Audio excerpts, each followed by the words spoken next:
commencer, pour débuter la troisième partie, je me suis permis d'écrire une question. Mais la question de tout à l'heure, c'était quoi? À la fin? Oui. Tu as eu le temps de la poser. Ah oui, OK. J'ai eu le temps de la poser. Non. Je la cherchais. C'est ça. Au début, j'avais eu l'impression que la vie seule était mieux pour se conscientiser et tout, alors que... Toutes les personnes qui sont seules, là, dans la conscientisation, ils se recherchent quelqu'un pour faire un couple. Oui. Puis tous ceux qui sont en couple, là, ils se recherchent une raison pour s'en aller tout seul. Pour s'en aller tout seul, c'est ça? C'est officiel. Parce qu'on a toujours l'impression que ça va aller mieux. Ah, c'est toujours plus beau sur le terrain de l'autre. C'est ça. Mais je m'aperçois que, finalement, la vie en famille ou en couple, là, c'est beaucoup mieux parce que ça va plus vite. Ah oui, c'est sûr. Mais là, tous les célibataires, ils pensent quoi de ce que tu viens de dire là? En 92, il faut qu'il se trouve quelqu'un. C'est le message. Il faut qu'il y ait des enfants de 10 ans et 12 ans, puis qu'il y ait parle comme toi. Non, ça va pas mieux en couple, puis ça va pas mieux seul, puis ça va pas pire en couple, puis ça va pas pire seul. C'est de vivre sa réalité, non la fuite.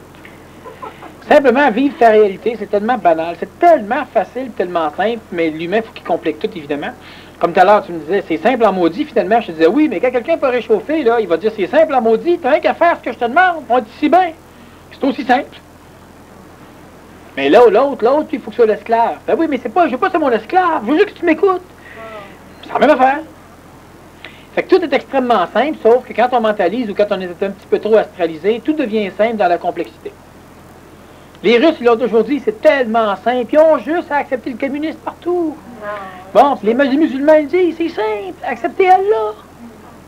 Bon, vous cassez pas la gueule. Les catholiques ils disent la même chose, c'est tellement simple. C'est éliminer Allah. Et c'est tellement facile. C'est tellement simple. Sauf qu'à un moment donné, ben, les simplicités qui sont toutes divergentes finissent par créer des complexités qui sont convergentes. Hein? Puis là, ben là, tout le monde s'engueule, tout le monde a des problèmes, c'est compliqué, on comprend plus rien, mais c'est tellement banal. Lâche les autres. Alors, être en couple, est-ce que c'est plus facile? Être seul, est-ce que non, ça n'a rien à voir. Ça dépend uniquement de ce que tu es. La majorité des célibataires sont pas solides à terre, ils ont des penchants, ils en perdent d'équilibre eux aussi, sauf que les personnes pour qui ils en perdent d'équilibre veulent rien savoir des autres. Bon, la majorité des célibataires sont malheureux, sont convaincus qu'ils pourraient plus têter énergétiquement s'ils étaient en couple. Ça veut dire quoi? Ça veut dire que les célibataires, ils se disent tout, moi si je serais avec un gars, je serais avec une fille, tu sais, on pourrait se minoucher, on pourrait, eh oui, tu pourrais posséder l'autre. Ah non, moi je le posséderais pas. Mais si tu le posséderais pas, tous tes amis sont parfaits. On pourrait l'empoisonner. Ben, c'est ce qui arriverait. Pourquoi, toi, tu es célibataire, je suis célibataire? Pourquoi nous autres, on aurait l'impression qu'on pourrait plus avancer si on serait avec deux femmes?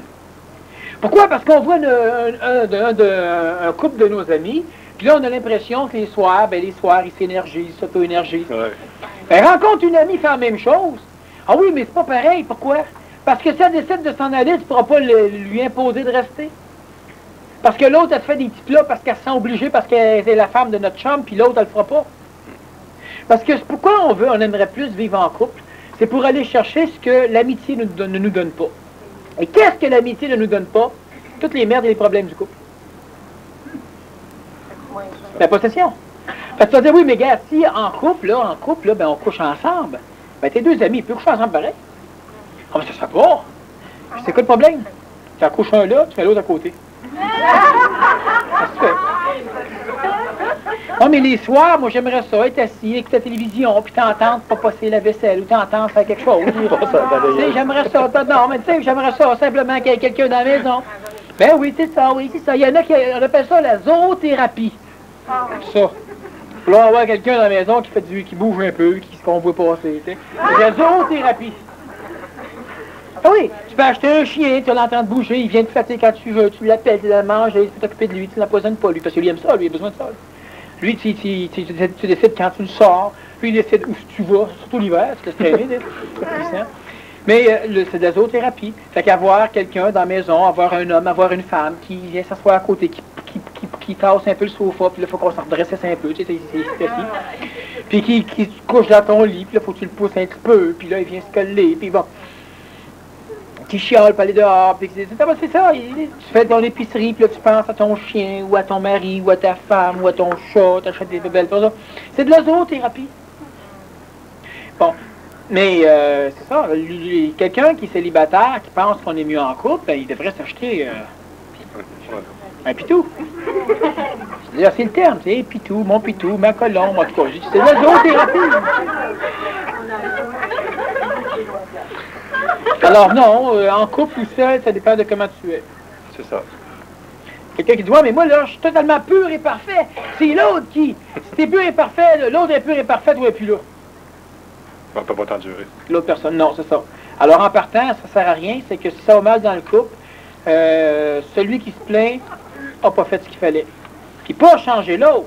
Change-toi, toi. Puis l'autre, il passe ou il casse. Tu n'as pas à forcer l'autre à changer. Le pas du temps, il passe. Ben oui, il passe toujours, parce que l'astral s'en sert uniquement. Les deux, ça fait longtemps que quand, comme tu es en couple, ça fait bout de temps dans le couple. Oui. Quand on est en couple depuis longtemps, puis qu'on s'est enduré depuis longtemps, ben il y a des raisons quelque part là-dessous. Fait que si on élimine toute la marde là, du couple, puis tous les problèmes au complet, là, il va rester une solidité. Peut-être que vous allez vous séparer, mais ça se voit à peu près jamais, puis vous restez totalement amis, ça n'a plus rien à voir. OK, mais tant qu'on a des enfants, ça devient ridicule de se séparer, parce que ça coûte plus cher, c'est plus non rentable. C'est moins fonctionnel, c'est ça. Et énergétiquement, comme pour un paquet de raisons. Pas au niveau du bien, là, au niveau simplement de l'esthétisme et de l'intelligence. Bon, sans ça, à un moment donné, quand normalement il y en a un qui décide de se prendre en main, pas de prendre l'autre en main. Moi, me prendre en main, c'est pas de décider qu'on passe l'aspirateur les mercredis. Pas ça me prendre en main. C'est de décider que moi, je passe le mercredi, OK. Mais là, l'autre, elle passe pas, ou elle passe aux 2 semaines, ou elle passe jamais, ou elle passe le vendredi, ou elle passe le lundi. C'est son affaire. OK, c'est bien important. On ne peut pas exiger de l'autre qui embarque dans nos structures. Par contre, on doit imposer à l'autre qu'il ne puisse plus nous forcer à embarquer dans ses structures. Si lui, il s'accapare bien d'une maison qui est tout crottée, ben, écoute, reste plus avec. Ou reste avec, puis toi, fais le ménage, tu aimes ça, une maison propre. Oui, mais il harcèle tout, c'est normal. Lui, il vit bien là-dedans. Ah oui, mais ça peut pas marcher comme ça. T'as raison, séparez-vous. Ah, il y a d'autres choses à faire. T'as raison, fermez vos gueules. Pas des chicanes partent avec un tube de pâte à dents. Tout le temps. Il laisse le tube de pâte à dents ouvert. Achète-toi le tien, puis laisse le sien. Oui, mais il prend le mien. Il prend-y, là, puis il crase d'en face, remplis-y le trou de nez. Bon, puis qu'il prenne plus le tien. Oui, mais là, tu le forces pas à fermer son tube. Ouais. Là, tu l'empêches de prendre le tien. Il est nuant. Puis il n'y aura plus de chicane avec le tube de pâte à dents. Ouais. Il pourra une raison de moins de s'empoisonner. Il va parler du nez, mais... Il va être plus Tout blanc. est tellement facile. Mais c'est pas ça. On est vicieux, hein, les humains. À un moment donné, on va acheter, par exemple, le mobilier de salon. Pour pouvoir dire à l'autre de ne pas mettre ses souliers là, de ne pas s'asseoir comme ça, de faire attention au dossier, À un moment donné, on va acheter la vaisselle. Pour pouvoir dire à l'autre s'il casse une affaire à un moment donné pour en faire un drame. Mais toi, quand tu casses ta vaisselle, c'est pas grave, c'est de la vieille vaisselle. Les maudits dangers. Ouais. T'achètes un manteau à c'est la personne que t'aimes, puis elle ne met pas souvent. Elle devrait, me semble, s'y boire, c'est au prix que ça a coûté.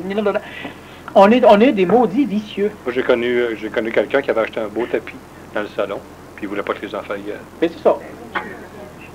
Ah oui. C'est ridicule. C'est ridicule, mais c'est ça. L'humain est vicieux. L'humain, là, il se poignarde sans arrêt lui-même puis autrui parce qu'on est totalement manipulé. Puis la grande structure manipulatrice, c'est d'empoisonner la vie de tout le monde au complet. On s'empoisonne mutuellement, fait qu'on se vieillit puis on se tue. On se sent malade, on se déteste, on fait les guerres, juste à cause de ça. On est toujours en train de se mêler des maudits plans de vie des autres. Puis on laisse les autres se mêler des nôtres à cause qu'on veut bien. C'est moi, il faut bien que j'autorise, est-ce que tu me manipules un peu parce que je veux te manipuler. Mais quand je peux te manipuler, puis tu continues en arrière, on va avoir autant mal. Si je cesse de t'empoisonner, tu peux pas tout régler, il faut plus que tu m'empoisonnes. Mais là, il faut pas que je te le demande. Il faut que ça cesse. Oui, il faut que ça cesse. C'est la même chose, tu vas n'importe où, c'est la même affaire. Puis c'est pas de ne pas se faire manipuler. Se faire empoisonner, c'est totalement différent. Quelqu'un arrive, un policier, vous donne une contravention, ça va rouler trop vite. Alors lui, s'il pense qu'il va me manipuler, il manipule de votre façon, là, bon. Ça n'a rien à voir. Empoisonner la vie de quelqu'un, c'est pas de venir frustrer vos petits égos. C'est quand on se fait, c'est simplement quand tout ce que tu es en train de bâtir chez toi, vous savez, je veux que vous soyez des êtres capables de prendre des décisions. Compris? Parfait. Elle a dit, bon, relève. Non, assez. Bon. J'ai faim, pas de suite. Là c'est un cours sur comment prendre des décisions. Bon. Est-ce que je peux poser une question? Non.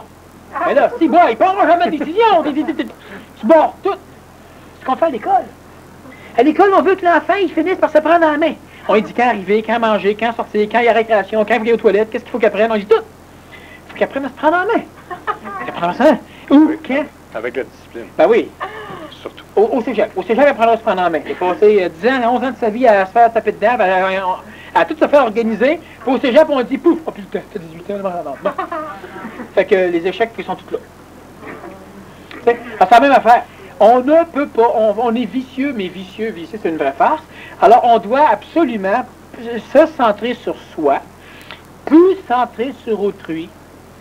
Puis on doit tout faire pour ne plus embarquer sur le dos. Donc, dans le plan de vie de personne, ni tes enfants, ni ton mari, ni ta femme, ni tes parents, ni etc. Personne. Puis là, je reviens encore là-dessus. Votre enfant, il rentre chez vous avec ses bottes pleines de boîtes, là, puis il s'en va dans le salon, puis on peut pas rentrer dans son plan de vue, dans son plan de vie. Non, mais rentrez-y dedans, par exemple. Ouais. Il y a l'écologie aussi. C'est pas écologie, c'est que là, il y a un cadre particulier, puis c'est lui qui rentre dans le plan de vie de tout le monde. Qui prennent ses bottes, qui mettent la gazette en dessous, qui rentrent dans sa chambre, puis qui les mettent dans sa chambre, ça le regarde. OK? Puis, mais l'écosystème de la maison.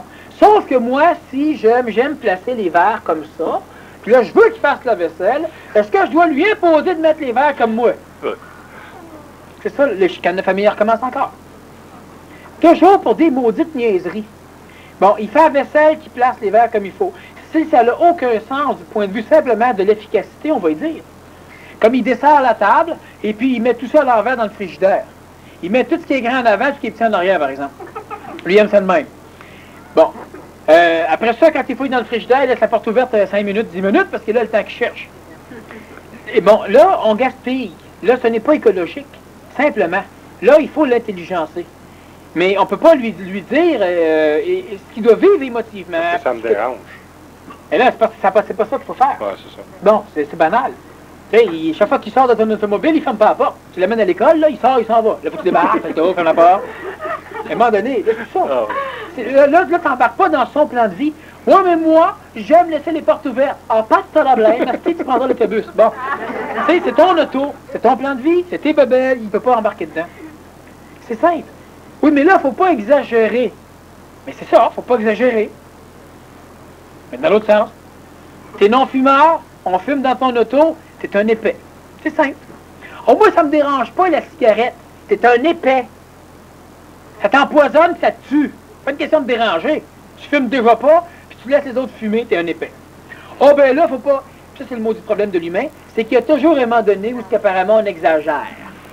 Il faut pas polluer, mais il faut pas exagérer. Tu sais, il y a toujours une pollution qui est saine. Tu sais, c'est ça le problème. Il y a toujours un karma que c'est pas karmique. Puis il y a toujours une colère qui est une juste colère, puis une jalousie qui est une juste jalousie. Mais il y a des coups de poing qui vont être des justes coups de poing m'emmener. Il y a des coups de pied qui vont... Bon, c'est tellement facile, mais il ne faut pas que les individus mentalisent parce qu'ils sont intelligents, puis toute leur vie est un enfer, ou un art, ou un fer, le moitié, uniquement parce qu'ils ne sont pas capables, non seulement de se prendre en main, puis en plus de cesser de laisser les autres choses. On vit encore avec être seul ou pas être seul, c'est la même maudite bébelle, ça n'a rien à voir. Si tu penses que tu serais mieux seul, c'est parce que tu n'as rien compris. Tu passes ton temps à fuir. C'est ça. Bon, parce que tout le monde voit tes problèmes, là, ben, tu t'en vas tout seul. Là, il n'y a personne qui t'a dit. T'as pas changé. Puis à un moment donné, là, qu'est-ce qui va arriver? Tu vas retrouver les mêmes malheurs, les mêmes ennuis, tu vas rencontrer d'autres amis, tu vas commencer à les pirater de la même façon. C'est comme le syndrome de la femme battue. Même chose. Avoir trouvé quelqu'un qui... Même chose. Bon, puis on continue. C'est le syndrome aussi des partis politiques des pays développés. Bon, chaque fois qu'il y a un tyran, on arrive à le mettre dehors, puis on met un tyran à sa place. Après, on le met dehors, on met un autre tyran à sa place, puis c'est comme ça. Haïti, c'est la même chose, puis il y a un paquet de pays que c'est toujours la même affaire. À la longue, à un moment donné, on casse, on fait plus la même chose. Mais en attendant, c'est ça, c'est des cercles vicieux. Puis l'humain est vachement vicieux. On va s'engueuler pour 2 crayons. Ah ouais. Moi, j'ai vu l'astral, comment ça fonctionnait. Je me suis acheté 4 paquets de 10 crayons à billes. Puis je les ai mis en bas dans mon bureau. Puis à un moment donné, il n'y a pas grand monde qui vient à la maison. Il y a mes gars qui travaillent un petit peu avec ma maison, puis il y a ma femme, il y a moi. Puis à un moment donné, ben là, je mets un crayon sur le bureau à côté de l'ordinateur, puis un crayon dans mon bureau. Puis à un moment donné, il n'y a plus qu'un ordinateur. Fait que là, j'en mets un autre. Puis à un moment donné, il n'y a plus qu'un ordinateur. Fait que là, j'en mets un autre. Dans le bureau, il y a avec moi qui travaille dedans, puis il n'y a plus dans le bureau. Fait que j'en mets un autre. Puis à un moment donné, mes crayons, mes boîtes, ils se vident progressivement. Puis on est deux dans la maison. Puis tu vois de temps en temps, les crayons, ils partent tout après l'autre. Là, subitement, je me rends compte qu'en haut, je vais le savoir, il n'y en a qu'à 5. Quelqu'un a trouvé celui-là. Là, j'ai rapatrié en bas. Puis je continue comme ça.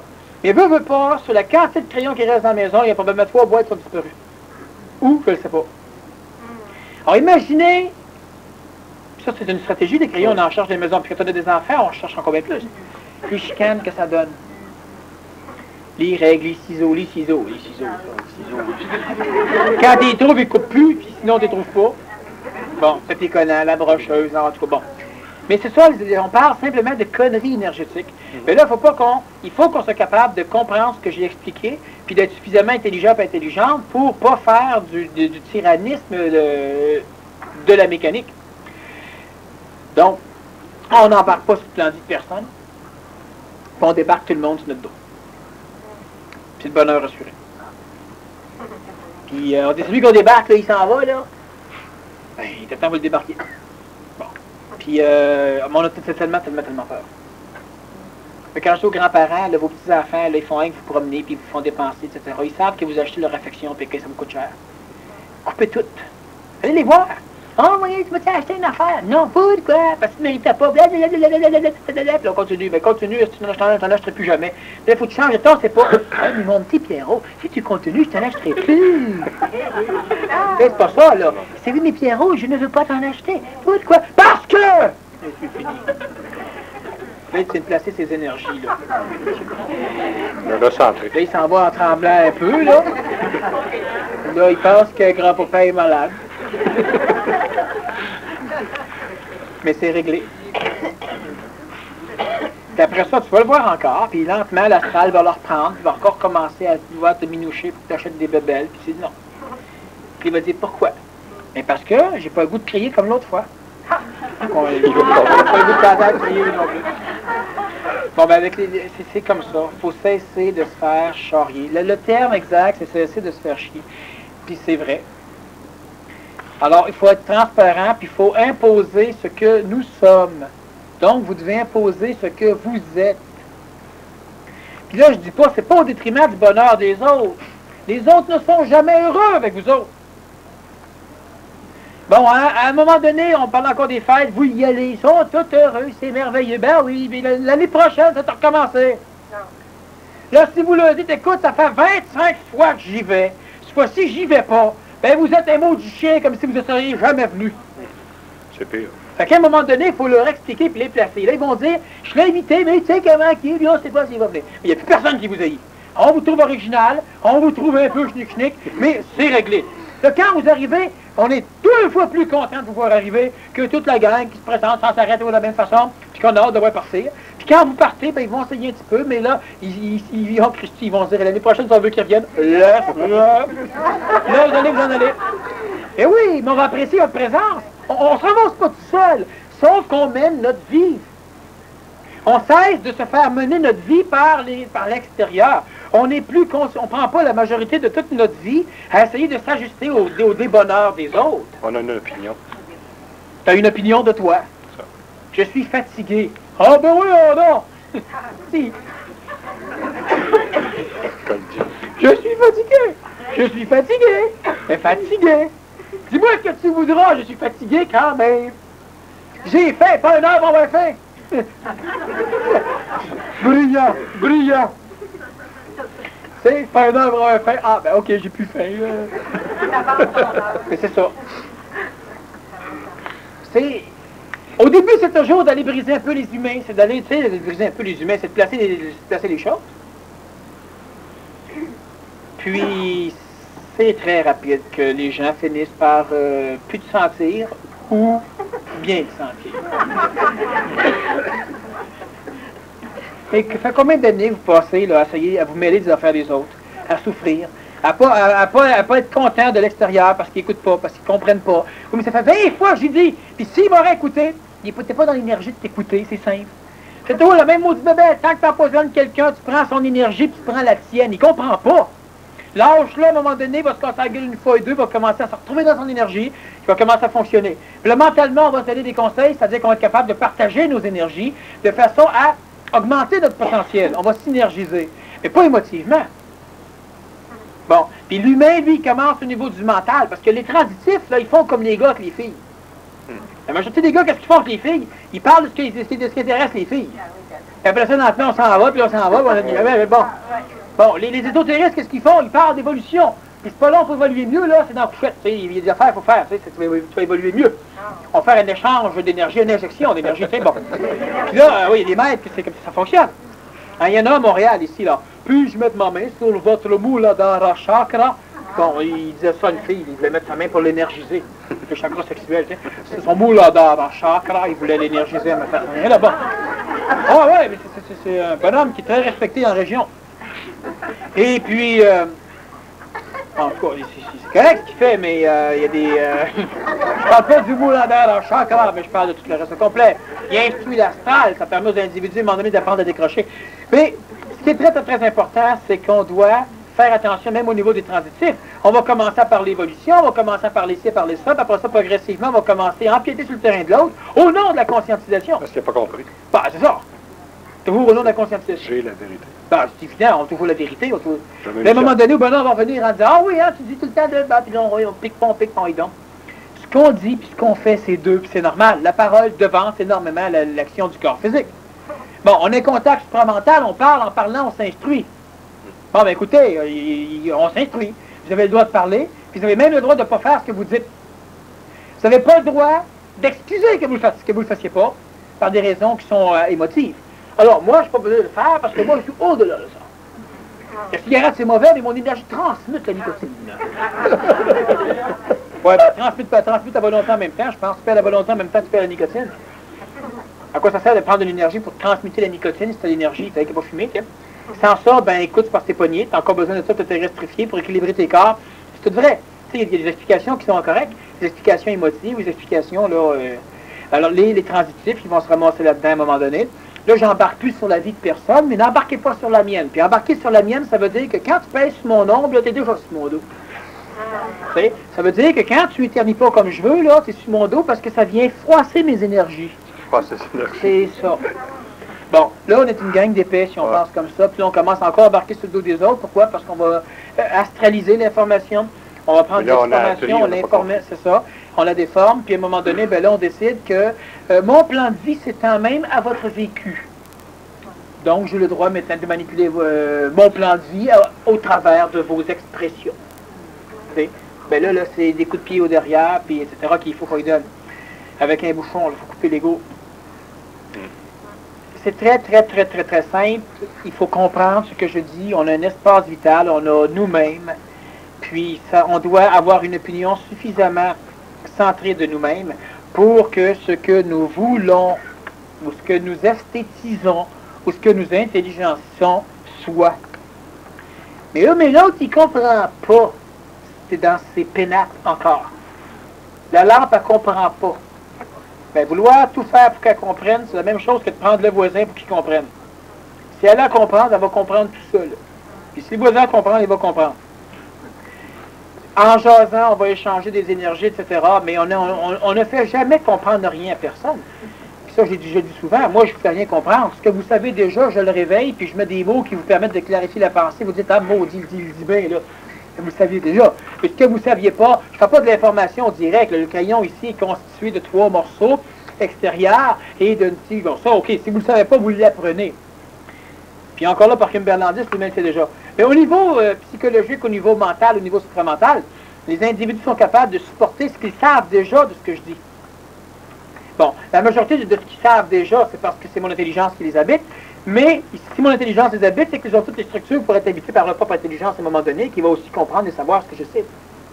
Ce qui fait qu'on n'apprend rien à personne. Donc, ça ne sert à rien de crier. Ben, de crier, ça peut servir à crier pour placer les canaux énergétiques, mais ça ne sert à rien de se missionner ou de vouloir constamment des patates ou des pattes de l'autre pour arriver à le manipuler. Il faut relaxer. Oui, surtout. Bon. Moi, j'ai ma question. Vas-y. OK. Mais juste avant, là, je voudrais faire une... On va dire ça, c'est juste avant. Ouais, c'est juste avant. Trop tard? Ouais. OK. Non, ben vas-y juste avant, bien vite. C'est la cause du vieillissement, finalement, c'est l'empoisonnement. L'empoisonnement physique, l'empoisonnement vital, l'empoisonnement astral, l'empoisonnement mental. C'est la cause. C'est la cause. OK, d'accord. Moi, je voudrais savoir, une des questions qui m'habite là, depuis un bout de temps, c'est qu'est-ce qui s'est passé au niveau ésotérique? Qu'est-ce qui s'est passé pour que le monde reparte à zéro, à l'année zéro? C'est pas nécessairement parce que quelqu'un s'est ramassé sur une croix. Non. C'est quoi la... C'est une très très bonne question. C'est une très très longue réponse. On va passer. Mais c'est très intéressant. Il faudra que tu la gardes. Prochaine conférence, là, on pourrait commencer avec ça. Parce que c'est mieux que ça. Je te le dis, il faut que tu la ramènes à la prochaine conférence du mois. Parce que c'est pas juste le fait qu'on est en l'an -1. Non. Pouf, on est en l'an 1. Il n'y a jamais eu d'an 0. C'est le Okay? point... Il n'y a jamais eu d'an 0. Ouais, je sais bien. Non, c'est ça. Mais je comprends que tu parles de l'an 0, là, mais pour que tout de suite, tu veux dire simplement, c'est pourquoi qu'on a fini par arrêter tous les calendriers existants. On a décidé qu'on partait pas à partir de l'an 1, à partir de la naissance de Jésus-Christ. En réalité, quelques années après, là. Mais pourquoi on a décidé, à un moment donné, que toutes les chronologies de ce qui dominerait le monde partaient maintenant. On va en reparler. Partir pour aller jusqu'où? Ouais, ça crée la manipulation complète de tout ce qui se passe présentement. C'est pour ça que je dis que c'est une très très longue réponse. Ouais. Mais c'est très intéressant. Il faudrait revenir là-dessus, sur ce sujet qui est vraiment bien. Énergétiquement, ça va amener plein de choses intéressantes. OK, d'accord. Alors, je vois tout, je suis empoisonné, j'empoisonne ensuite, je m'excuse, je suis culpabilisé. Et ça tourne en rond. Je suis écœuré, vidé. Quelquefois, je coupe sans couper. Comment clarifier? Voilà. La meilleure chose pour clarifier, c'est d'écouter les 2 premières parties de conférence. Je comprends, vous les avez écoutées, vous les avez entendues. Cette conférence-là, c'est une conférence de chevet, cette personne-là. Parce qu'elle doit reprogrammer l'ego. Elle n'est pas folle, elle est intelligente, sauf qu'en dedans, il y a un paquet d'affaires tout mélangées, des morceaux d'ego qui ont été fractionnés à un moment donné, qui sont portés de bonne place, etc. Plus, il y a des possessions du passé, des culpabilités à cause de certaines choses. Parce que cette personne-là réincarne de très grandes personnes du passé qui, historiquement parlant, ne sont pas nécessairement de bonnes personnes. Historiquement parlant. Et pas en réalité. Bon. Alors, la personne ici, c'est sûr qu'elle empoisonne, se fait empoisonner, etc. Puis elle voit l'affaire au complet. Tout ce qu'il faut qu'elle fasse, c'est qu'elle réécoute la conférence. Puis qu'elle s'enligne pour noter, faire un travail. Mais quand je parle d'écrire, les gens ne sont pas écrivains, il faut qu'elle note les fois où ce qui n'est pas correct, puis les fois où elle se laisse embarquer dessus. Puis il faut qu'elle travaille ces choses-là, puis elle va finir par se libérer de ces choses-là. Il faut qu'elle réécoute la conférence. Il y a de l'énergie au niveau de la conférence, plus de l'information qui va finir par placer ces choses chez elle.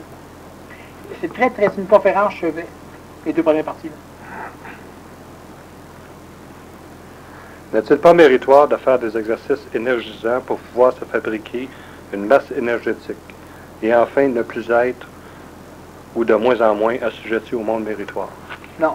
Pourquoi? Parce que la personne n'a pas compris ce que c'est que méritoire. Méritoire, ça veut dire qu'on fait quelque chose dans le but de s'autoriser à. Alors, manger pour avoir un corps en santé, c'est pas méritoire. Mais si on dit, je mérite d'avoir un corps en santé, ça fait que je mange, quelque part, on a fait de quoi qui était méritoire, puis là, ça nous autorise à manger mieux.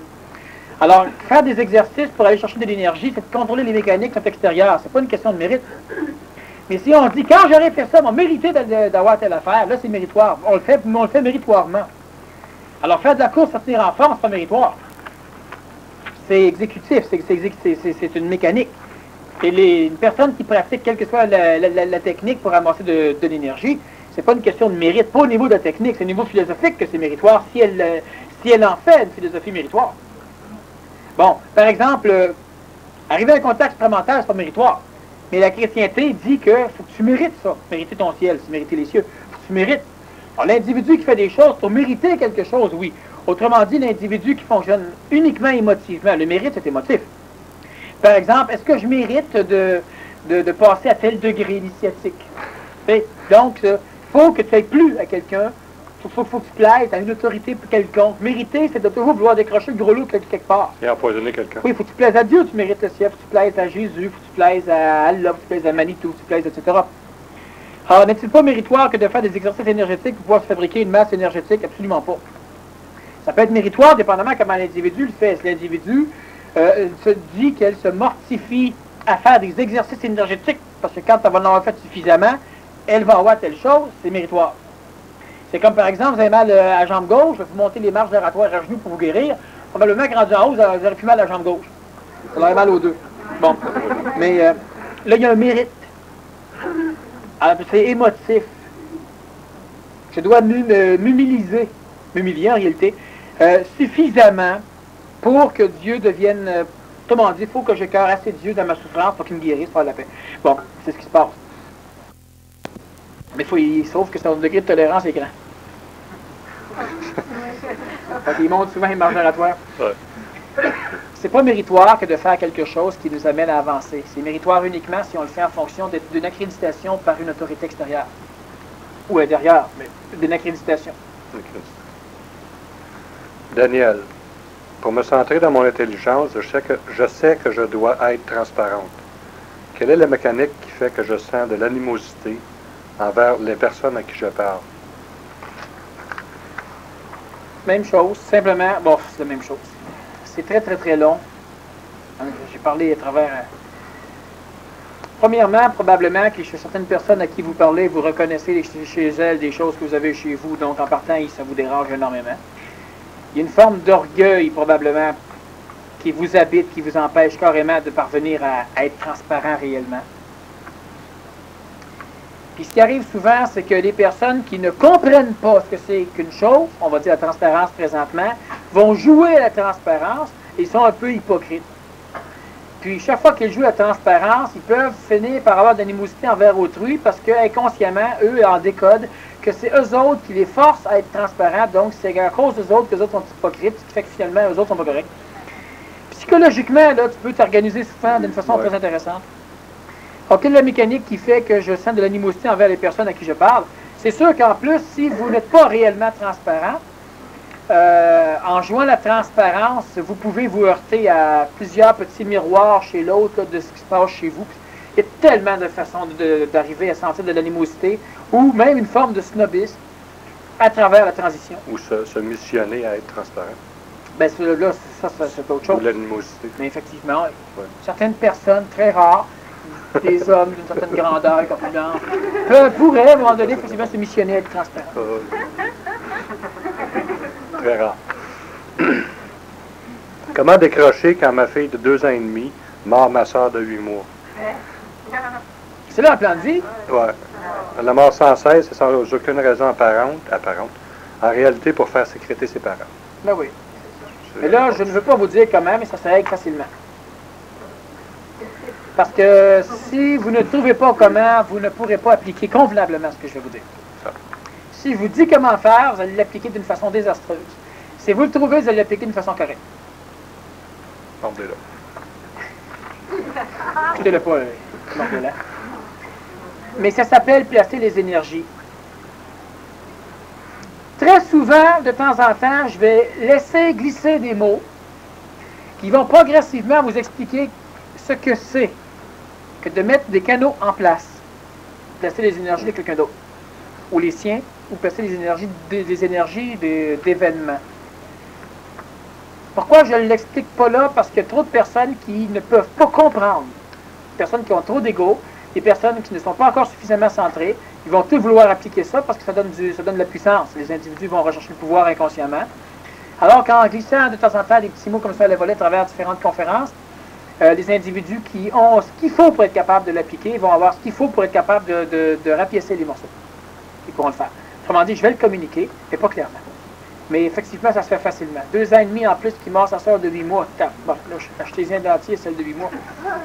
Non, mais ça se fait facilement. C'est facile. Puis là, c'est ça, mais je vais lancer des... Pas aujourd'hui, là. Mais je vais expliquer progressivement comment on place les énergies. Tu ne lanceras pas tes dentiers. La semaine dernière, j'ai fumé du hache. Je lis, là, c'est pas moi. J'ai demandé si c'était drogué. Il a dit, moi, j'ai jamais pris d'opium. Du hache. J'ai fumé du hache. J'ai eu l'impression de conscientiser les plans invisibles. C'est évident. C'était du bon. C'est évident. Ça sert ça, le hache.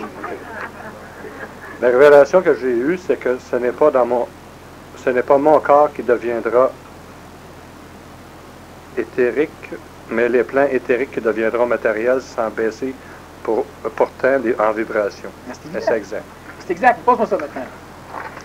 C'est totalement exact parce que la personne, elle a simplement compris ce que j'ai expliqué souvent en conférence, donc elle n'a pas eu de révélation à travers son H. Mais j'ai expliqué, ici, là, la semaine dernière, j'ai fumé du H et j'ai eu l'impression de conscientiser les plans invisibles. Effectivement, vous avez eu l'impression, puis c'est vrai que vous avez eu l'impression. Je répète encore une fois que quelqu'un qui prend de la drogue montre exactement, dépendamment des drogues, dépendamment des corps, mais la majorité se ramasse avec leur conscience dans l'ère nouvelle.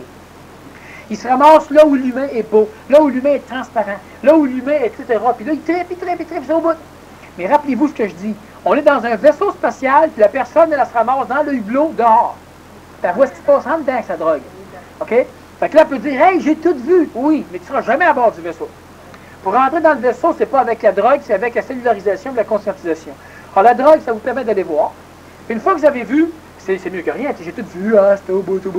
Alors, descends à bord, après ça, puis explique à ton ego, mon petit, t'as vu, t'as bien aimé ça, maintenant, il ne retourne plus, OK? On va prendre un chemin qui est beaucoup plus long, puis l'ego ne voudra pas. Fait que là, on se ramasse avec une dépendance psychologique, puis évidemment, progressivement, on finit par avoir une dépendance physique, parce que le corps physique se nourrit aussi de ce qu'il va voir là-bas. Puis quand tu reviens, le bad trip, là, le mauvais voyage, quand tu reviens, c'est la différence de potentiel entre ce que tu as été et ce que tu vas retrouver. Tu redescends plus bas parce que la drogue détruit le corps physique, progressivement, mais veut pas. Et quand tu redescends, bien là, évidemment, c'est compliqué en maudit. Fait que tu n'as qu'une seule idée, à un moment donné, c'est de retourner en haut là. Alors que, si tu te conscientises, tu laisses le temps aller, tu vas finir par te ramasser à la même place. Évidemment, il n'y aura pas de différence de potentiel. Vous êtes dans le vaisseau, vous ne tripez pas autant que quand vous avez vu le vaisseau de la première fois. Il n'y a pas de différence de potentiel. Donc, tu vas dire, il me semble que c'était plus trippant que ça quand j'étais drogué. Je connais des personnes qui sont rendues à un état de conscience très, très, très élevé.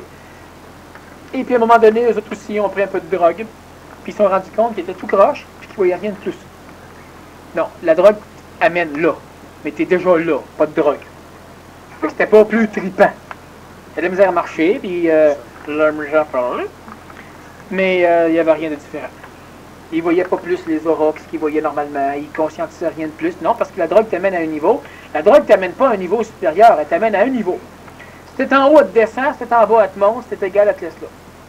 Alors l'individu, c'est pour ça que la drogue, comme l'alcool, c'est extrêmement dangereux, parce que ça t'amène souvent à un degré de vie qui ressemble énormément à ce que les êtres conscients vivent ou vont vivre, mais tu n'es pas là-dedans.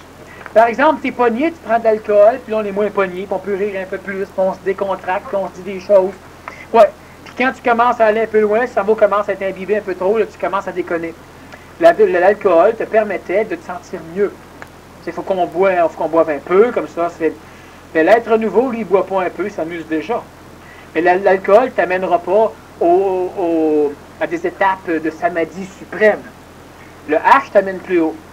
L'opium t'amène encore plus haut. Et puis il y a d'autres drogues qui t'amènent jusque dans le monde de la mort. Ça, ils vous tuent carrément, puis voilà. Alors la drogue, ça te permet de venir voir dans la fenêtre, tu regardes en dedans, nous on te regarde, on te fait bye-bye, là tu veux nous serrer la main, on approche notre main, fait que là on serre la main, disons, comme la philosophie, fait que tu places ta main dans la fenêtre, on place notre main en avant, fait que tu es tout content de toucher la main d'un homme nouveau. Il y avait une fenêtre blindée en triple verre totalement étanche entre. Fait que tu redescends en bas en disant, hey, c'est-tu au bout? Et oui. Nous autres, on reste en dedans, puis on dit, un autre visiteur qui passe par là. Bon. Mais tu toucheras jamais réellement. Ça vient stimuler chez toi. La drogue a stimulé chez toi ce qui se passe. Tu ne rentres pas dans l'ère nouvelle. Tu ne rentres pas dans l'ère de conscience. Tu rentres nulle part. Donc, les drogues, il faut faire... mais c'est sûr que la drogue t'amène à voir.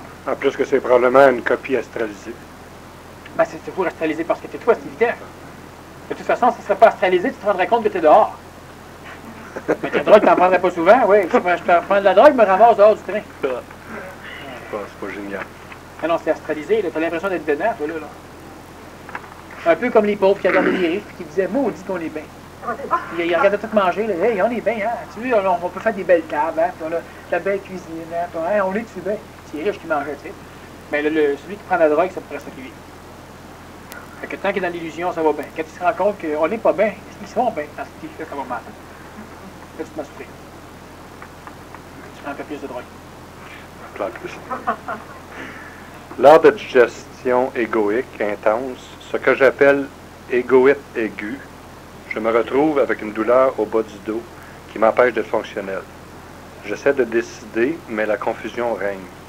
Je suis partagé entre l'idée qu'il est inutile d'investir dans la psychologie, car c'est nourrir les parties de mon ego, et l'idée que je constate que le corps physique souffre et que j'aimerais le soulager. Qu'en penses-tu?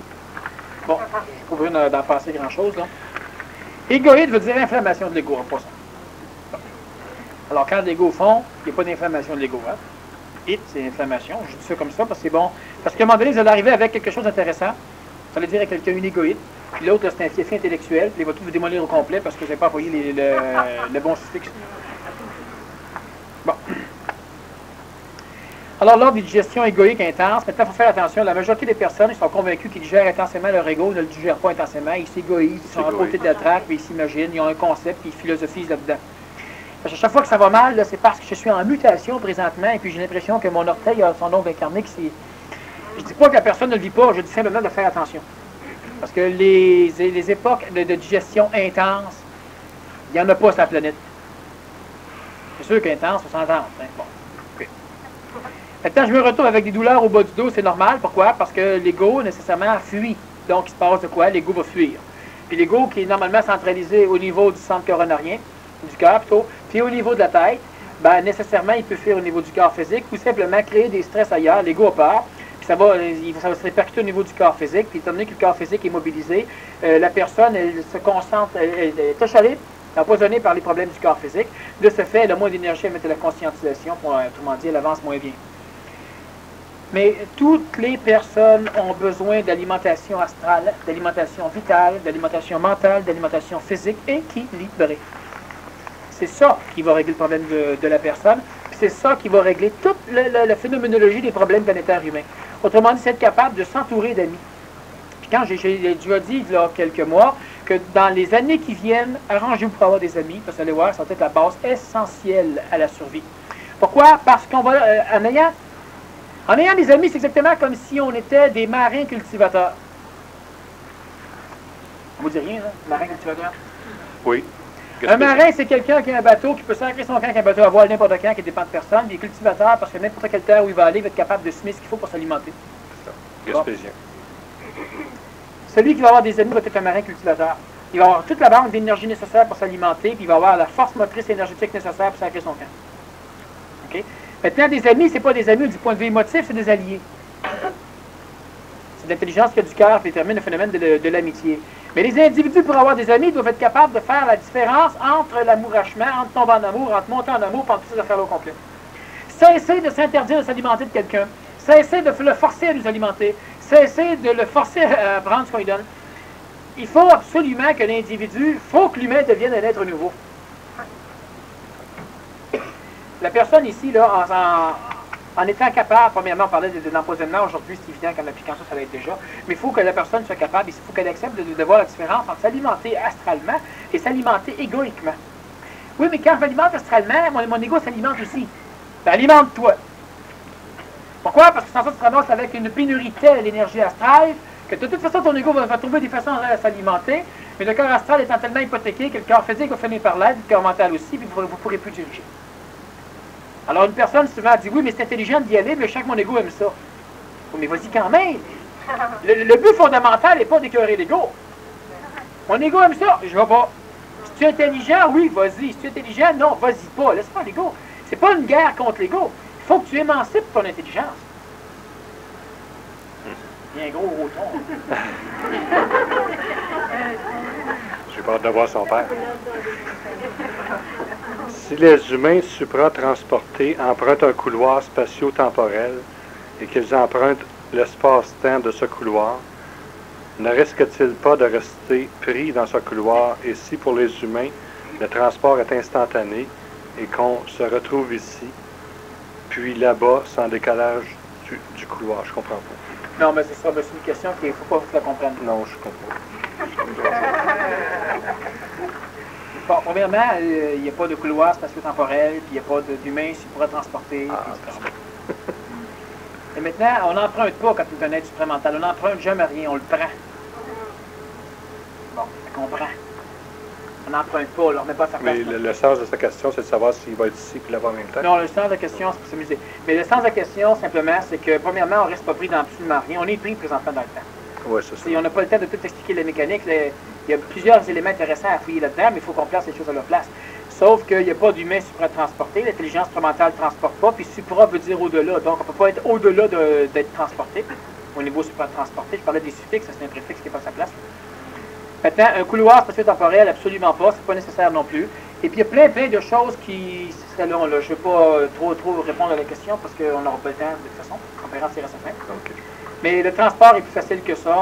On en reparlera aussi à un moment donné. Là, j'allais dire de quoi, mais je ne le dis pas. Alors, il y en a une ici, c'est une question pour les couples. L'espoir que tout finira par s'arranger après 15 ans. Il n'y a rien de pire. Parce qu'il n'y a rien de pire. L'espoir, là, c'est la mort de l'humain. Ah, L'espoir, c'est la pire des farces. Tes fenêtres de tout sont ouvertes, il se met à pleuvoir, t'espères qu'il ne pleuvra pas dedans, il faut qu'il laisse ouvert, parce que si tu ne pourras pas espérer, tu irais fermer. Puis le lendemain, il faut t'essuyer tout au complet, parce qu'il n'y a plus dedans. Hein? L'espoir, il n'y a rien de pire. Espérez pas que ça va s'arranger, ça ne s'arrangera jamais avec l'espoir. Ça peut s'arranger, ça peut ne pas s'arranger, l'espoir n'a rien à voir là-dedans. Je continue. Ouais. Est-il aussi une manipulation? Ben oui! À moins l'espoir. Hein? Alors qu'il s'agissait au départ de deux personnes qui n'ont pas vécu ensemble. Ah, ils peuvent ne pas avoir vécu ensemble, mais s'ils se sont rencontrés, il y a un minimum, une chose qui est importante de toute façon. N'importe quel humain va t'amener de l'énergie que tu auras besoin. La seule chose qu'il y a, c'est qu'il faut que tu comprennes bien qu'elle ne peut pas t'amener de tout. Donc, il faudra de toute façon que tu ailles bouquiner ailleurs. Ou que tu n'as pas nécessairement la faim pour l'énergie qu'elle amène. Ça peut être une chose aussi, tu peux avoir trop faim par rapport à ce que tu amènes. Mais il n'y a pas d'humains les humains qui se connaissent présentement sont faits pour vivre ensemble. Tout est fait pour vivre avec tout le monde ici, au complet. Tu vas te dire, oh voilà, une têteuse là-bas, une têteuse là-bas, puis ici, puis ça. Oui, ok, parce que tu n'es pas fait encore pour vivre avec ce que les autres révèlent tes problèmes. Oui. Ça, on comprend. Mais prends n'importe qui ici, puis est esthétique et intelligent. Il y en a-tu là-dedans que tu ne peux pas vivre avec? Bon, non. La femme ou le mari qu'on rencontre après 15 ans de problèmes, etc., ça se peut qu'on ne puisse plus vivre ensemble. C'est pas une question d'être fait pour vivre ensemble ou de ne pas être fait pour vivre ensemble. Puis l'espoir, il n'y a rien de pire. L'espoir, c'est une nourriture astrale, c'est-à-dire qu'on vous donne juste ce qu'il faut un petit peu, vous commencez à espérer, donc vous cessez de douter. Donc là, on continue à vous travailler en masse. Puis quand ça lâche un peu, on en donne un petit peu, vous espérez, là, on continue à vous travailler. L'espoir, ça ne sert à rien. La personne, ce qu'elle a à faire, probablement, ça se peut qu'il faut qu'elle vive plus qu'une personne. Puis ça se peut que c'est mieux qu'elle reste avec cette personne-là parce qu'il va s'en ramasser une pire ailleurs. Ce qui est important simplement, c'est de parvenir à se centrer sur soi, à avoir une opinion stable de ce que nous sommes, puis de s'arranger pour que personne n'embarque dans notre plan de vie. Puis c'est pas une question d'idée de couple. L'égrégore de couple est à bannir, pas le couple. Ça fait empoisonneur. Ben oui, mais c'est l'égrégore qui est problématique. Ouais. C'est comme, oui, mais c'est pas l'individu qu'on doit éliminer, c'est l'astral dans l'individu. Bon. Alors, l'égrégore de couple, les couples, ils sont corrects. Cette personne-là, si vous entendez bien avec elle, voulez-vous rester avec? Oui, ben c'est ça. C'est la merde qu'on veut clairer. C'est sûr qu'à un moment donné, si on n'a pas la puissance, et j'expliquais bien, si on n'a pas la puissance pour clairer ce qui nuit, c'est peut-être mieux d'éliminer l'affaire au complet. Si on n'a pas la puissance. Maintenant, c'est pas une question. Si tu le fais tout de suite en disant, ben crime, c'est vrai, ça a de la lutte, tu claires tout ça. Oui, mais tu vas rencontrer un autre pareil, parce que tout a appris à éclairer le problème, mais pas à éclairer la source du problème. Donc, tu auras toujours des problèmes partout où tu vas aller. Quel que soit le pays ou quelle que soit la vie, tu n'auras rien changé. Alors, il faut, dans le couple, le problème, c'est l'égrégore de couple. Ben, l'égrégore de couple, c'est un égrégore qui fait qu'on s'empoisonne mutuellement pour se limiter mutuellement. Il n'y a pas un assemblage de couples dans n'importe quelle religion, nation ou dans n'importe quel temps historique qui n'a pas été bâti sur l'idée de l'automanipulation limitatrice. Il n'y en a pas. Quand on est en couple, c'est pour se faire chier. Ça ne fait rien d'autre. Bon. Il n'y a aucun égrégore libre du couple sur la planète. Il faut le néotyper, il faut engendrer un nouvel égrégore. Les autres ont tous des archétypes de vieilles formes. Il n'y a aucun égrégore de couple, nulle part. C'est toujours tu dois respect à ton mari, ou tu dois obéissance, ou t'es pogné le restant de tes jours. Il n'y a aucun, rien. Quel que soit le temps, la nation actuelle ou la religion. Même les nouvelles religions, il n'y a pas d'égrégore de couple qui respecte l'humain à l'intérieur du couple. On respecte le couple. pas l'humain. S'il y avait le respect, il n'y aurait pas de religion. Ben, c'est évident. Bon, la famille, c'est important. Pas la famille qui est importante, bout de plug, c'est l'humain qui est dans la famille. La famille est important. Mais non, ils se détestent tous, mais ils restent ensemble. La famille, c'est la force motrice. Ben, c'est sûr, ça fait des couches. C'est la force motrice de l'économie. Ouais. Mais on vénère la famille, on vénère le couple, au détriment toujours de l'humain. Alors, c'est pas une question de couple. Quand on est en couple, là, c'est l'égrégore qui veut partir. Les humains sont corrects. C'est l'égrégore. Je répète toujours, ta femme, elle a des amis. Oh, une femme, elle est capable d'avoir des amis. C'est ça avec que je vois. Bon, puis il aime bien, eux autres. Oui. Elle est respectable. Elle est correcte. Oui. Tu as des amis. Oui. Tu aimes bien ces amis-là. Tu es respectable. Tu es correct. Elle, est-ce qu'elle s'engueule souvent avec ses amis? Non. Tu t'engueules souvent avec tes amis? Pourquoi vous engueulez souvent ensemble? On s'engueule pas. Mais non, je comprends, vous ne engueulez pas. Mais tu comprends l'idée que je veux dire? Oui. On en arrive. Alors, le gros bout du problème, c'est ça. C'est que tout est correct, elle est correcte. Ensemble, l'égrégore fait que tout va mal. Mais là, oui, mais là, moi, je vais lâcher, moi, le lâcher. Non, tu n'es pas rien que l'égrégore. Tu as rencontré un autre dans 2-3 ans. Ça ne va rien changer. L'égrégore, là, doit éclater. Il n'y a pas de temps, ensemble, c'est-à-dire on a un double qui se crée. Eh oui. Comme à un moment donné, tu vas voir, par exemple, toi, tu arrives devant ta femme. Ben non, moi, je parle à ta femme, puis je dis, ah oui, c'est mon employé, puis il est vraiment correct, il est assidu, il est ci et ça. Là, elle va me dire, ah, assidu, lui? Ah, lui, c'est un hypocrite, lui. C'est un maudit menteur. Là, il fait ça juste pour vous acheter. C'est un maudit hypocrite. Pourquoi elle dit ça? Parce que chaque fois qu'elle te voit, tu n'es jamais assidu. Il faut comprendre que sa femme, c'est pas la réalité, là, mais que sa femme, ce qu'elle fait, c'est qu'elle le force à ne pas être assidu. Oui, tomber sur Alors, quand il travaille avec toi, il est tellement bien qu'il l'est. Alors, elle va dire, ah non, c'est un hostie hypocrite. En plus, il cache bien son jeu. Non, c'est parce que avec, bon, on regarde avec les enfants, c'est la même chose. Il y a des jeunes, là, que c'est des pestes pour certains profs. Mais avec d'autres professeurs, ça va bien. Fait qu'est-ce qu'ils se disent? Celui qui a des problèmes avec, c'est parce qu'il veut t'acheter, c'est un hypocrite, il est intelligent, puis c'est un maudit, je le sais. Non, ensemble, elle le force à devenir, je parlais de mensongène, on a colérigène. On est des êtres humains qui allons forcer les autres à mentir, les autres être en colère, les autres être hypocrites, des hypocrisogènes. Vous tenez tout ça, là? Bon. Alors qu'en réalité, non, c'est l'égrégore du couple. Quand nos enfants sont toujours bien élevés chez les voisins, puis ils sont toujours mal élevés chez nous, puis on devrait toujours éduquer les enfants des autres, c'est tellement plus facile. Oui. On force les gens à changer. Alors ça, c'est extrêmement important à comprendre au niveau de l'affaire du couple. On n'a pas besoin de faire éclater le fait d'évader ou de faire éclater l'autre. L'égrégore du couple, on doit le néotyper par quelque chose d'autre. Crime, tu ne restes pas avec quelqu'un pour finir ta vie. C'est ce qu'ils disent. Ensemble jusqu'à la mort. Pour passer le temps. Puis ça meurt vite. On les entend dans 10-20 ans. Non, on a besoin de s'auto-alimenter. On n'est pas complet énergétiquement, comme il nous manque des minéraux, des protéines, des acides aminés, etc., des oligo-éléments. C'est la même chose au niveau des plans du corps vital, astral, mental et même supramental. Donc, nécessairement, on va vivre en couple. On va avoir des enfants pour être capable d'exprimer une énergie dans un autre corps physique, pour être capable de s'alimenter avec. Donc, les enfants vont nous alimenter. Nous, on les alimente aussi. Puis, on a besoin d'amis pour la même autre chose. Sauf qu'il y a toujours une structure de limitation. Alors, le moment où tu commences à être bien énergétiquement, dans l'égrégore de l'humain, de l'animal humain, il faut que tu tombes en amour. De ce fait, on a peur que tu tombes en amour avec un autre avec lequel tu t'entends bien. Fait qu'on va te placer des lois pour t'interdire d'aller te nourrir de l'autre.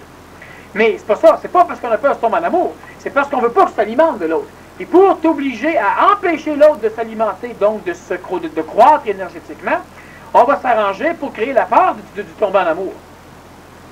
Moi, je disais à un moment donné, il y a une femme, en conférence, plutôt en séminaire. Mon mari veut coucher avec moi tous les soirs. Là, j'ai 45 ans, j'en ai ras-le-bol, puis j'en peux plus. Il est parfait, c'est un maudit bon gars, il a juste ça, le maudit problème. Qu'est-ce que je peux faire? Et je lui ai dit à la dame, je lui ai dit, présentez-lui une autre femme. Puis ça va, hein, tout réglé. Le bonhomme, il va l'aimer pareil. Ceux qui vont voir des prostituées, là, ils aiment le femme, mais à un moment donné, ils respectent assez qu'ils préfèrent coucher avec un autre parce qu'ils sont pognés endocrinalement. Puis là, la femme, elle ne comprend plus l'idée. Les femmes qui ont des maîtresses, des maîtres, là, puis les bonhommes qui ont des maîtresses, pourquoi des maîtresses, hein? Elle dirige, c'est sûr, mais en tout cas, ceux qui ont des concubins ou concubines, mais la majorité, là, le père, mettons, c'est un bonhomme, il couche avec une femme dans un secrétaire, avec un maître. Il a ses enfants puis sa femme. Probablement qu'il les aime énormément. C'est peut-être un merveilleux père de famille, peut-être un merveilleux mari, jusqu'au jour où la femme va savoir qu'il couche avec un autre. Mais ça dérange pas qu'il couche avec un autre? Lui, là, il est mal pris, il est pogné, là, il allait passer sa gourde ailleurs. Puis quand il revenait, il était correct. C'était le bonheur. Alors, ça se fait pas. C'est pas correct. Mon bonhomme, il faut qu'il souffle dans la maison, puis il faut qu'un instant. C'est anormal. Tout ce qu'il faut pour empêcher l'humain d'être bien. Tout ce qu'il faut pour empêcher l'humain d'être bien. Là, je ne dis pas qu'on couche avec n'importe qui. Ce que j'explique simplement, c'est que les lois ont été implantées uniquement. Les maladies vénériennes, c'est des maladies karmiques. Ça date de bien longtemps. Puis ces maladies-là sont aussi implantées dans le but de limiter l'humain. Il y a tellement de choses. Ils ont fait des études, les religieux et les psychologues. C'est à peu près les deux grandes plaies au niveau de la conscientisation. C'est des solutions planétaires. Au niveau du déséquilibre, alors c'est sûr que spirituellement, l'être humain va déséquilibrer ici, il arrive ceci, il arrive cela, il arrive cela, il est tout. À l'instant où la psychologie a pris la relève de l'Église, l'Église est toujours là, mais ceux qui ne peuvent plus marcher avec l'Église ont marché avec la psychologie. L'ésotérisme aussi, c'est une grande plaie. Bon, c'est les 7 plaies du monde. Mais quand on parle de plaies, c'est intéressant, ça conscientise l'humain. L'occultisme, c'est la même chose. À un moment donné, ce qui arrive, c'est qu'on finit par trouver on va essayer d'expliquer qu'un être humain est déséquilibré à cause qu'il a vécu ça. Moi, à un moment donné, on me posait des questions pour me dire, M. Kem, l'affaire de l'enfant Teflon, j'ai trouvé ça comment? Bon, je l'ai toujours su. Et vous avez dû souffrir dans votre jeunesse, vous. Parce que c'était pas souffert, c'est pas rien retrouver. Moi, il y a un déséquilibre quelque part dans ma vie qui a dû faire en sorte que je suis devenu conférencier pété, ou que je suis devenu psychologue paranoïaque, ou quelque chose. Bon, alors on va expliquer, par exemple, que les enfants ont des problèmes parce que les couples se désunissent. Et moi, je passe mon temps à leur expliquer, à un moment donné, il va y avoir quelqu'un qui va... Bon, prendre un enfant de 4-5 ans, par exemple, il va le déshabiller, puis il va juste le regarder, ou ben non, il va jouer avec, mais sans faire mal à l'enfant. Et puis là, c'est tout un drame, ça, pour l'enfant. Ben l'enfant, lui, tant qu'il ne savait pas que c'était un drame, il était bien heureux, il n'y a aucun problème. Enfin, quelqu'un qui donne de l'affection, enfin, quelqu'un qui aime aller se coller dessus, puis enfin, quelqu'un avec qui il est bien. Mais là, un instant, les psychologues vont être pas bien te le dire, ça va déséquilibrer l'enfant, il va devenir un pervers, plus tard. Fait que là, il faut qu'on le traumatise en lui disant qu'il s'est fait violer.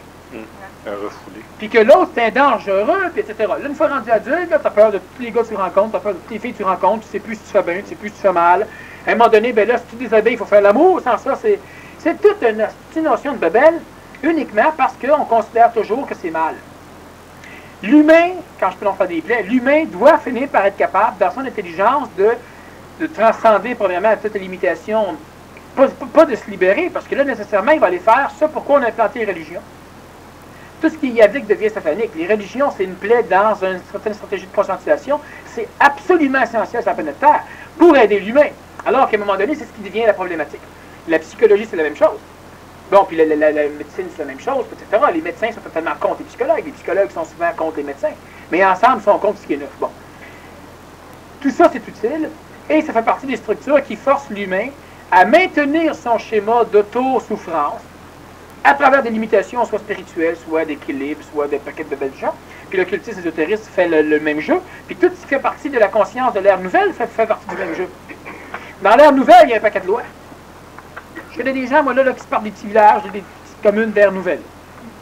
Puis la première chose qu'ils nous montrent, là, c'est une pile de règlements. Ouais, on m'a demandé d'aller vérifier si c'était correct. Alors je leur ai dit, écoute, si tu as besoin de règlement, pour ce monde-là, c'est pas le bon monde. C'est pas le bon monde. Ah oui, mais il y a un règlement qui dit qu'on ne doit pas, par exemple, polluer le terrain de la commune. Écoute, si tu prends du monde correct, tu n'as pas besoin de mettre un règlement. Ils ne pollueront pas. Il y a un règlement qui dit qu'il ne faut pas coucher avec la femme d'un autre. Tu as peur en sacre-bleu de l'ère nouvelle, toi, là. Ils ne coucheront pas ensemble, c'est pas ça qui est l'idée. Mais on a un paquet de règlements au départ pour se créer, c'est ce que lui a toujours fait avec sa religion, avec la psychologie, se créer une espèce d'ambiance où on semble bien. Avec un paquet d'interdits. Oui, ma femme n'accouche pas de personne parce qu'elle n'a pas besoin. On a mis une loi pour qu'elle y aille. Bon, là, ça donne l'impression qu'on n'en a pas besoin. C'est typiquement de l'ère nouvelle, ça. Je parle de la vraie ère nouvelle. La vraie ère nouvelle, c'est quoi? C'est que ta femme, elle peut coucher n'importe où.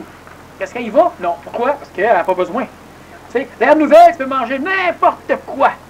Bon, tu manges toutes les affaires qui vont t'empoisonner? Non. Pourquoi? Est-ce une loi qui l'interdit? Non. Mais mange-en. Mais non, c'est épais. J'ai pas besoin de loi. J'en mange pas. Ça t'arrive souvent de manger de l'herbe à terre? Chaque patte, c'est brouté. Pas souvent. Non, il y a une loi dans la région qui interdit ça. Non, non. Que l'herbe nouvelle, c'est ça. La vraie herbe nouvelle. Il n'y a pas de loi, l'humain est libre. Oui. J'ai une question qui est intéressante. On n'a pas le temps. Oui. Ben, fais pause la ville. Tu dis que tu dois débloquer un canal en 92. Qui pour toi est important? De quel canal s'agit-il? Devrais-tu être désassujetti de tous les liens karmiques pour le faire? Ça, j'en parle pas. Pas à cause de vous autres, à cause de l'astral. Pas tout de suite qu'à un moment donné, vous saurez ce qu'il faut En savoir. 93? Je ne sais pas. Je sais pas. On verra. Alors là-dessus, je vous laisse. Je regarde.